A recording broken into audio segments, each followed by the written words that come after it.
Hey, I'm Dr. Mitzi, a board-certified neurologist and fellowship-trained neuroimmunologist, and this is Brain Chat with the Nerdy Neurologist.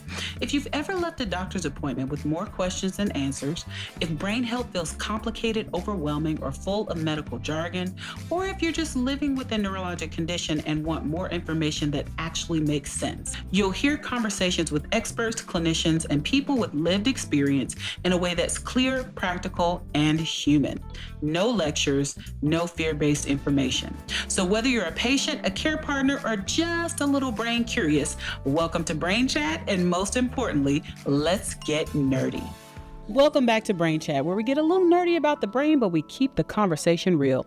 I'm Dr. Mitzi, and today we're talking about what I think is one of the most misunderstood tools in medicine, and that is Botox.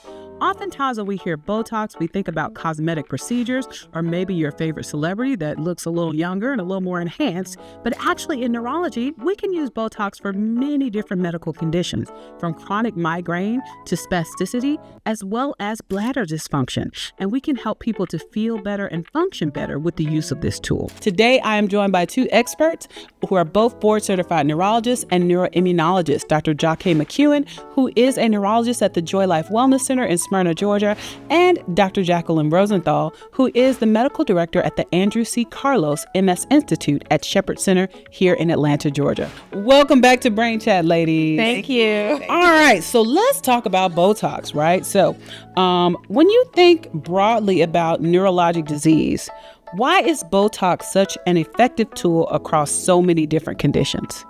Well, first off, I get so excited when I think about and do Botox. We don't do many procedures in neurology. This is true.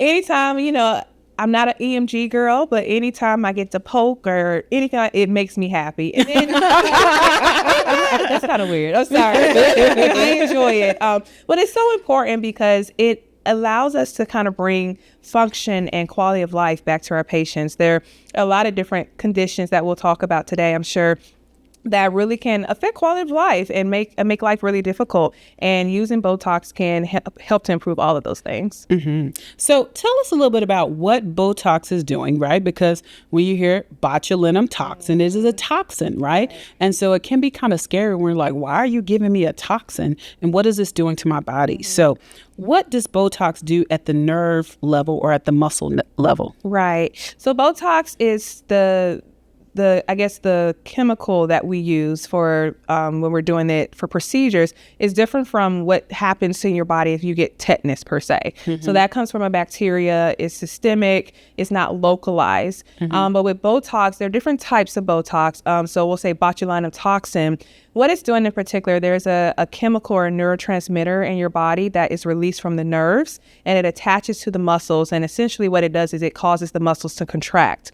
In some conditions like spasticity or even with the process for migraines, those muscles stay contracted or they contract too much. And Botox helps to prevent the release of this chemical so that the muscles can relax. So we're not making anything, what's the term I'm trying to use? We're not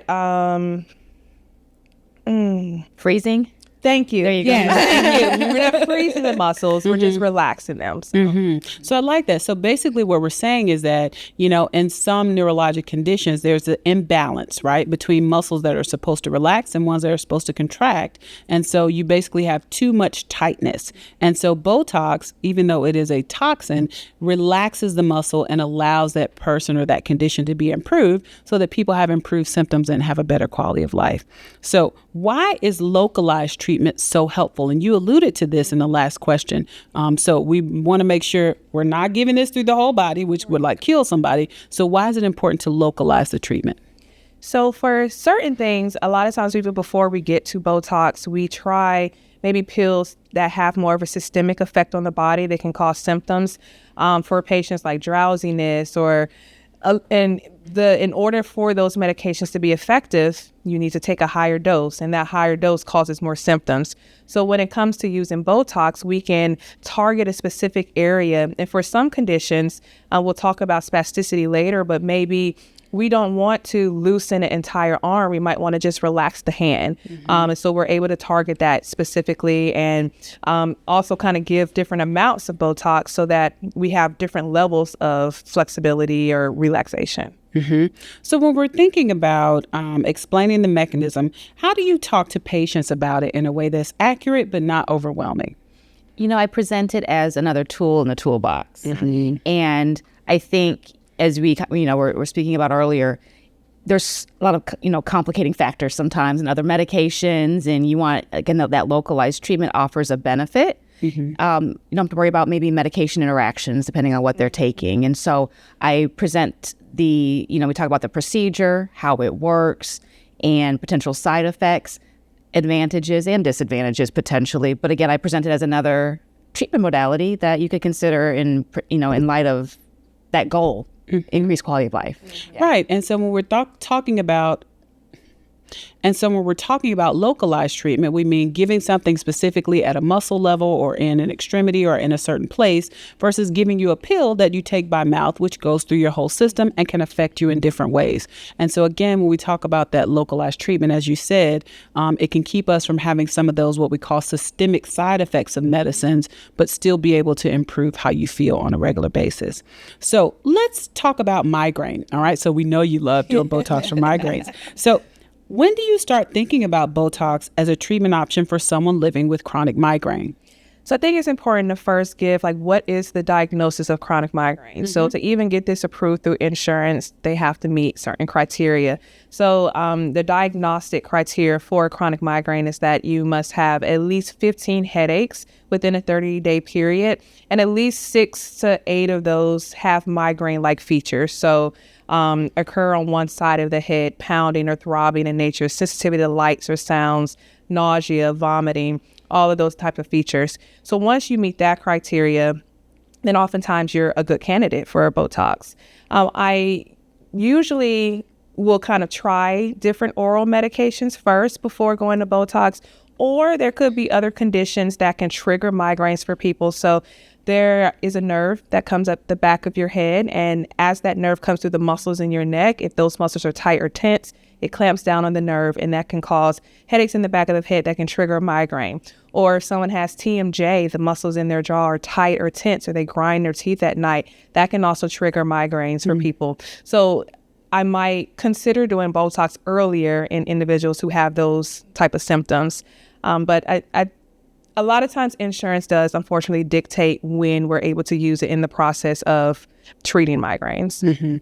So typically when we think of Botox, it's not necessarily a first option for migraine. We know many people live with migraine. There are different medications. We have now medications that are specific for migraine. And so oftentimes we're able to get people relief in using those regular migraine specific medications. However, if we're using those, or for some reason you have an interaction or a condition that would keep you from taking those, then certainly Botox would be an option. Or if you have those other conditions that Dr. McEwen mentioned, such as TMJ or, tightness in the muscles in the neck that are affecting or triggering migraines, delivering Botox to those specific areas can help decrease symptoms. All right. So how do you define chronic migraine in practice? So in practice, again, chronic migraine, at least 15 headache days a month. But out of those headache days, 6 of those or so need to have the migraine features that we talked about earlier. And then is it a preventive therapy or is it acute therapy? So it's preventative. So that's a big thing when it comes to explaining how Botox works, is that you're not going to walk out of here today feeling better all of a sudden. So the acute things, those are you take as needed. This is something that you're going to do on a longer term to kind of reduce the number or the frequency and reduce the quality or improve the quality of your migraine. Dr. Rosenthal, so how do you approach a conversation with patients and talking about the difference between the need for acute or abortive treatment for migraine versus the need for preventive therapy? Right. Both are so important. So as Dr. McEwen said, the acute treatment you take as needed. So if you have a headache, you take the treatment in the hopes that that headache will go away. Whereas the preventive treatments are to prevent those headaches from occurring as frequently or being as severe, not lasting as long. So if somebody is having frequent headaches, a certain number of headaches per week or per month that are in excess of a certain number, then we really want to focus on the prevention. Now that number, usually for me, I would say more than 8 headache days per month or 2 per week is too much, because if you're using abortive or acute medications more than that on a regular basis, you could actually worsen the headache syndrome, because you can cause what we refer to as rebound headache or medication overuse headache, where your body's kind of like just has this kind of annoying chronic everywhere headache, and you take the medicine and it backs off and it gets a little bit better, and then the medication wears off and you're kind of right back where you were before. And that's a very distressing cycle that patients can get in, which I totally get. If your head hurts, you want to take medication, but that's where the role for preventive treatments are so important. And so when we get to the point where I'm like, okay, you're taking too much of these acute medications, we want to put someone on a preventive. Right. And I think the other piece is that, going back to insurance, for acute therapies, you usually only get a certain number per month. And so there is a point at which you will run out. You do not get 30 preventive therapy pills a month. And so most of the time people may get 9 or 10 medication or pills in that prescription as per the insurance. So if you're running out of medicine, that means you need something additionally to help you. And the preventive therapy is something that you take on a regular basis, whether it's every day for some of the pills or every several months, such as Botox, to try to decrease that frequency and severity of headaches. All right. So what improvements do migraine patients tend to notice first after Botox? They will notice that the headaches aren't as severe, I would probably say, is the most common one I hear. That sometimes they can say, they'll say, I feel like the headache is coming on, but it never reaches that peak. I don't know if you agree, Dr. McEwen. Absolutely. You do a lot more Botox for migraine than I do right now. But yeah, that's probably the most common one I've heard. Fully agree. I definitely, that's the main thing. They'll say that I still get them, but they don't reach a peak, like you said, or they just don't feel as bad. Or for my migrainers who also have an aura or changes in their vision, or see, numbness or tingling prior to the onset of their migraine, they may still get those symptoms, but then the pain doesn't come on afterwards. Absolutely. So sometimes it's not perfection where everything goes away. Sometimes it is improvement, right? To either where, again, those headaches are not as bad or they don't come on as often. So what do you want patients to understand before starting Botox for migraine? I think you alluded to it then. It's, we're not, hopefully we can achieve perfection. I would love for someone to be completely free of their migraines, but that's not often where we're able to get. So one, improving the quality of life so that they have more migraine-free days than migraine days. And then also it's important to know that just like with any other preventative, it can take time for you to see the maximum benefit. So again, don't walk out after your first day of injections and think that your migraines are going to be totally gone. And sometimes it may take several treatments, right? The dosing may need to be adjusted just a little bit to target different areas depending on the response. So again, something that doesn't happen overnight. And usually I tell my patients, we didn't get here in a day and we ain't going to get out in a day. Okay. But we're going to work toward improving that quality of life. Now, let's switch gears and talk a little bit about spasticity. All right. So when we talk about spasticity for Botox, how is Botox valuable for treating conditions like MS, stroke, or spinal cord injury that may have related spasticity? Right. So when we're talking about spasticity, we are really talking about certain groups of muscle that are overactive. They're tight when we don't want them to be. And it can cause issues of pain and tremor, spasms, particularly just distressing for a lot of patients are these tonic spasms where entire muscle groups are just painfully locking up for minutes at a time. And so it's something we commonly encounter. And the medications that we use, which we often use first line, they relax your whole body. The parts of your body you don't want relaxed, including your mind. So, right, very, can cause a lot of drowsiness. And it's not infrequent that patients aren't able to tolerate these medications at doses that are going to achieve the adequate relaxation we're looking for. So we're trying to find this good balance, and it's so imperfect. And so one of the advantages to using Botox for spasticity is that it is this localized treatment, and they're not having all of the what we call the central nervous system effects, where they're just essentially, a zombie. You're just tired, fatigued, where they can't, now that, if we go too high on these medications, maybe the muscles feel better, but they're too sleepy to do anything, to work or to have fun, which is the whole point of what we're doing, right? So being able to inject Botox into those muscles that require and relax those muscles, again, offers that targeted medication and to improve that quality of life. I do think one of the caveats there is, with some of our patients, is just making sure it's the correct dose, which can cause, it's like you said, it's an art, right? Most people that are going to inject Botox are going to err on the lesser dose. When you look at dosing people for chronic migraine, there's a very strict protocol. You have a certain number of injections. You're injecting in particular places and in a specific amount of units. And there's a much larger range when you're injecting for muscle spasticity. And the potential risk of giving too much is that now that muscle is too weak, right? I often caution some of my MS patients when we inject for spasticity, if they're still able to walk around well, is, hey, if we overtreat, you may now feel like your leg is a little too weak.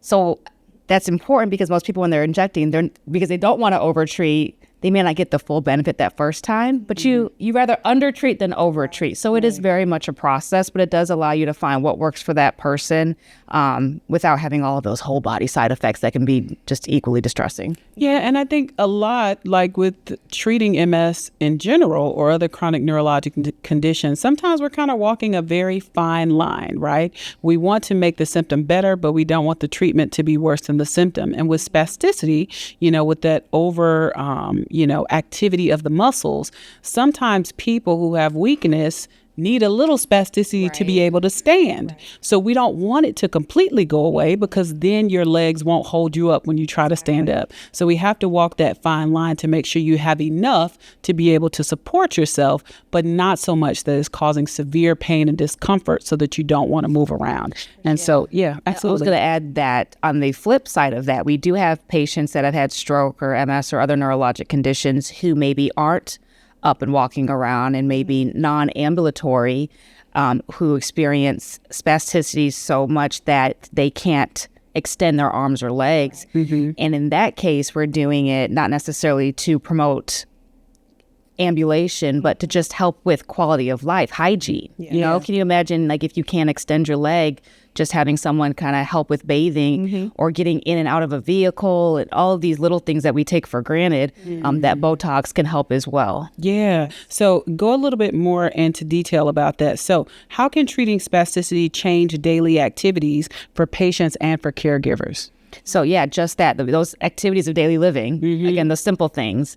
I can't tell you how many times I've had a patient that's just trying to get into the appointment, have difficulty just getting that leg to bend enough to get into the car because that spasticity has it, extended, or there's a lot of discomforts. And so if that's just to the appointment, I know you're trying to come to your appointment. So I know you're not going to the movies or, going on trips or seeing, things that are important to overall well-being. So we're not necessarily may not be restoring function in a significant way, but if we're able to allow you access to other pieces of life, that's going to have a huge impact on quality of life. Yeah, absolutely. I think the quality of life aspect is so important when figuring out which muscles to target. So I'll give an example. I had a patient where I was doing Botox for the spasticity in their legs, and I noticed that their toes were really curled. And I said, okay, I can target a muscle to help relax how your toes are curling. I'm like, I'm sure that has to hurt. And they're like, yes, it does cause me a little bit of pain, but I need the curling of my toes to help me grip the ground, literally, or grip the bottom of my shoe when I'm walking. So they didn't want to even target it. So sometimes we may look at things and say, okay, your arm or your leg or your finger shouldn't be in that position, but it actually helps. Or if someone's hands are grip so much in a way where it actually helps them to grip their walker. So we don't want to relax it too much where they can no longer hold on to their walker or their spoon or fork or toothbrush. So again, it really is about shared decision making and having those conversations, right? Where a patient can come in and say, these are the issues I'm having. These things I need to be able to work. I figured a workaround, but these other things are causing me pain and impeding my ability to function. And then us having that conversation and working together to see what's the best treatment plan. And it's going to look a little bit different for each person. So that's why that communication is important, especially in between visits. If someone is having issues, to let the doctor know so they'll know how to adjust the treatment the next time. So I love that point that you made there, Dr. McEwen.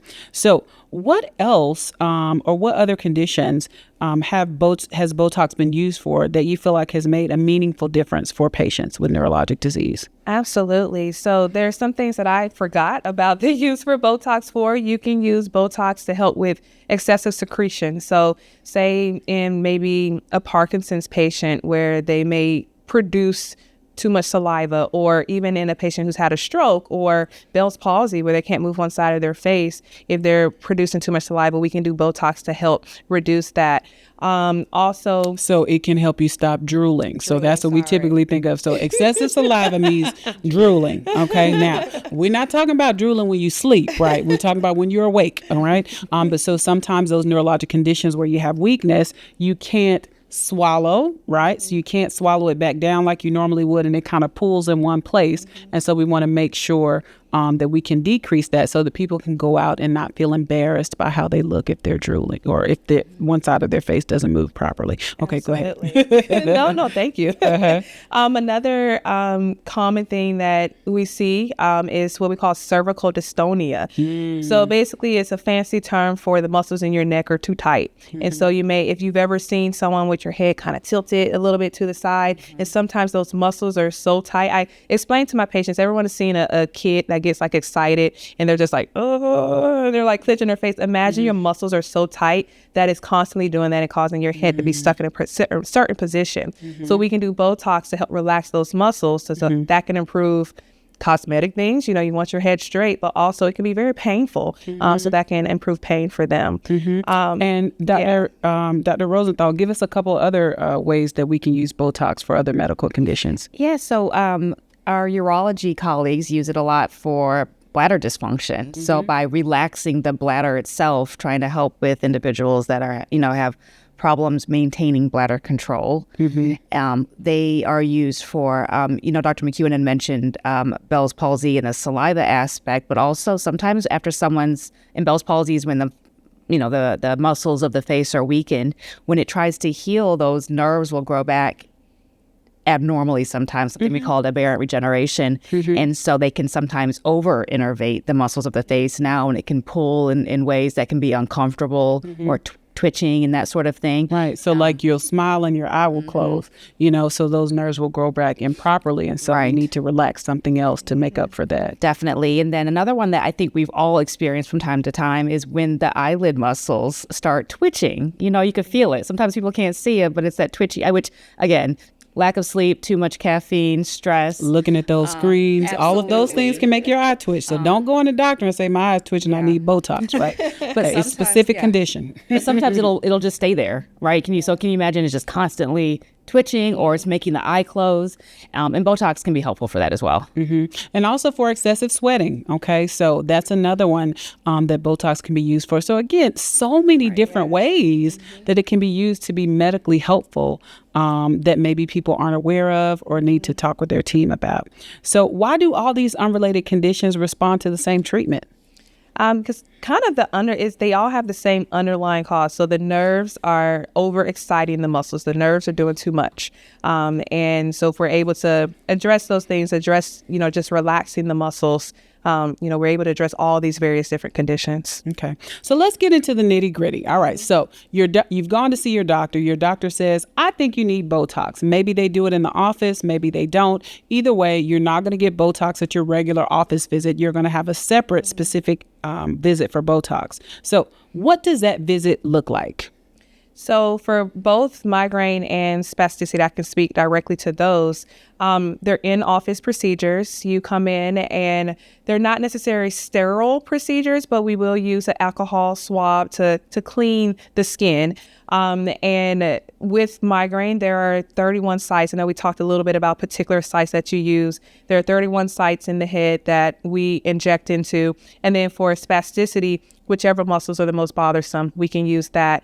Oftentimes when we're doing Botox for spasticity, we'll also use additional equipment called an EMG machine, like a small machine that has like a needle attached to it, about the size of an acupuncture needle, that allows for us to hear the muscles. So we know where the muscles are, but sometimes we may put the needle into the muscle, and when it's active, it sounds kind of like popcorn, popping noise. And that lets us know, hey, yes, this muscle you're in the right place for one, and then it's overactive.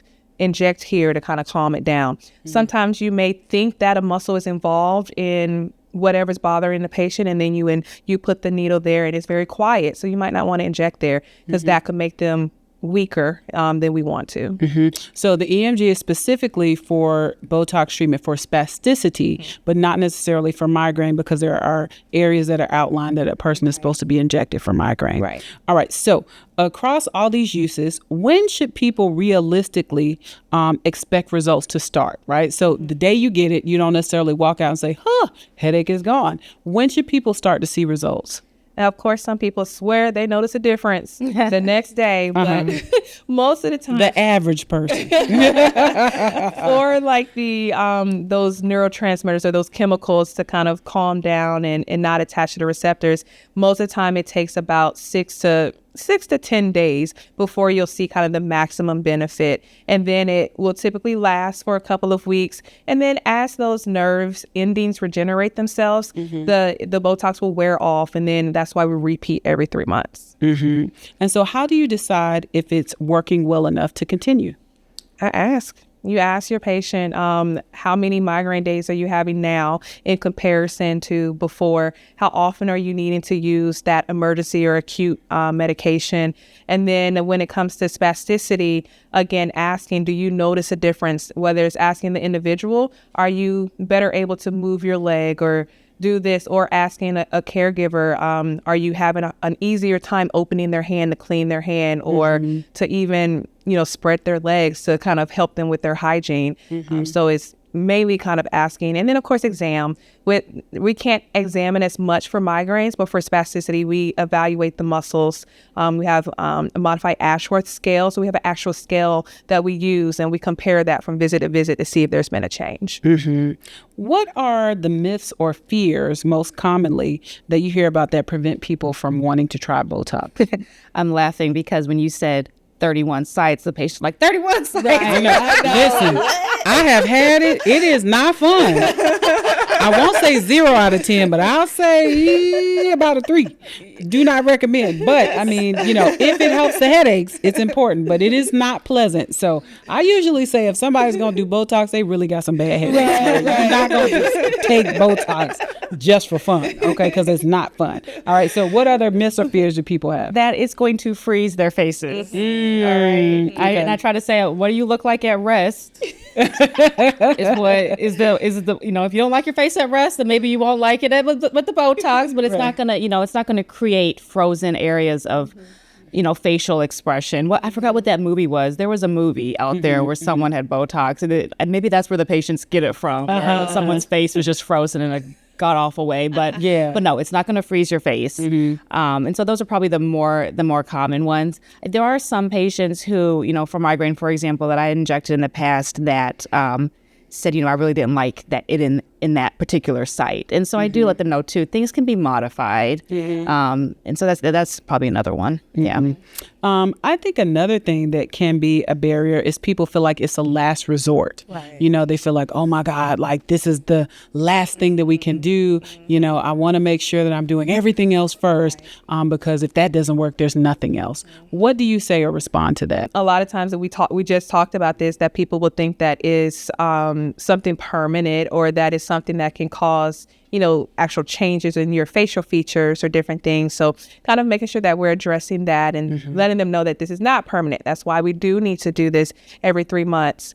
Another thing is that people can get get dependent on it. It's nothing that is that your body, that you won't have, what am I trying to say? You won't have withdrawal symptoms when it's wearing off. And it's nothing that your body needs. Again, we're just relaxing your muscles, improving quality of life. Right. So there's not an addictive potential for Botox. Right. So we want to make sure that people recognize you can't get dependent on it. You don't get addicted to it. And certainly our goal is to cause some weakness or relaxation of the muscles, but we don't want to cause so much weakness that it makes your function worse. All right. And then how do these misconceptions impact access to care?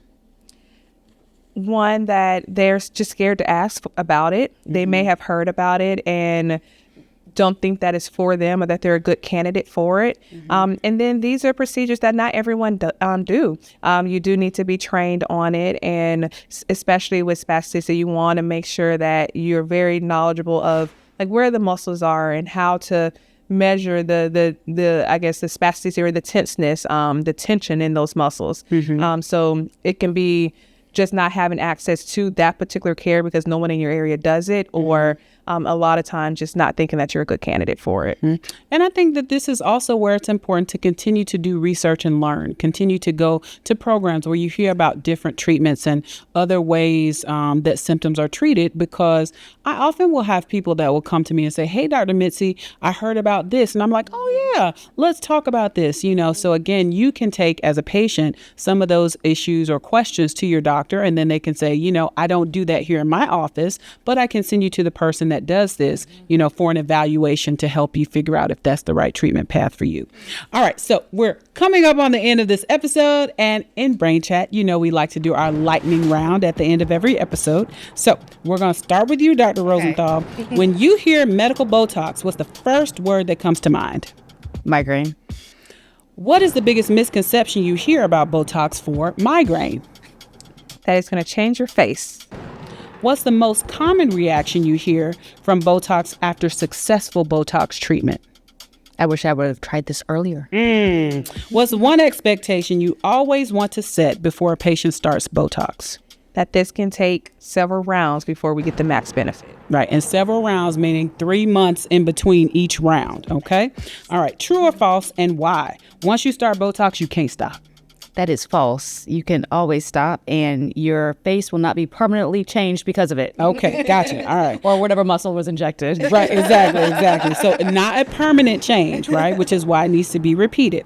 In one word, how do patients usually describe life after Botox when it works well?